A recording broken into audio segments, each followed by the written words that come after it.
Bonjour Monsieur Mbida. Bonjour Monsieur Nico Saligas. Racontez-moi tout. Vous avez trouvé des panneaux solaires totalement transparents qu'on pourrait utiliser sur des montres, des écrans de téléphone et surtout les grandes fenêtres des gratte-ciel en fait. Oui, et puis vous l'avez même dit, même sur des lunettes. Ça fait longtemps qu'on cherche à fabriquer des panneaux solaires totalement transparents, mais en fait on n'avait jamais vraiment réussi parce que soit le rendement était ridicule, soit s'ils n'étaient pas vraiment transparents, on aurait dit, vous savez, des verres fumés ou qu'il y avait un petit motif à l'intérieur. Mais aujourd'hui, ça y est, les chercheurs d'Ubiquitous Energy ont réussi à faire des panneaux qui sont à la fois efficaces et 100% transparents.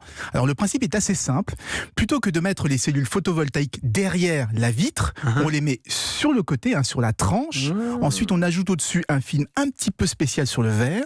Ce film transparent va rediriger vers la tranche la partie invisible des rayons lumineux, c'est-à-dire les infrarouges, les ultraviolets. Donc toute la lumière visible passe, le verre est totalement transparent et ce sont les rayons invisibles à l'œil nu qui sont convertis en électricité sur la tranche. Mais comparé à des panneaux classiques, est-ce que c'est le même rendement ? Alors évidemment, il est un peu moins bon parce qu'il y a moins de lumière qui va passer. Sur un panneau opaque, pour vous dire, on tourne autour de 18-20%, mais avec le transparent, on va descendre à 10% de rendement. Donc c'est beaucoup moins bien. Mais il y a un énorme avantage. On pourra en mettre partout où il y a une surface vitrée. En ville, on sera plus limité au toit des maisons. On pourra utiliser toute la structure d'une tour en verre, par exemple, ou toutes les fenêtres d'un immeuble. À la campagne, on pourra couvrir les serres sans que ça gêne ce qui est en train de pousser en dessous. Et demain, on en mettra peut-être sur les lunettes, vous en parliez, mais aussi sur les pare-brises des voitures, à l'avant et à l'arrière. C'est une innovation qui pourrait peut-être donner un coup de fouet au solaire et aux énergies renouvelables.